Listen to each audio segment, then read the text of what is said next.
I will teach you how to kill quickly, accurately, efficiently.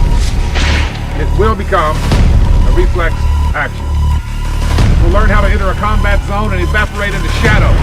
We'll learn how to survive, or you will not. Once you are able to kill mentally, the physical part will be easy. The difficult part is learning how to turn it off.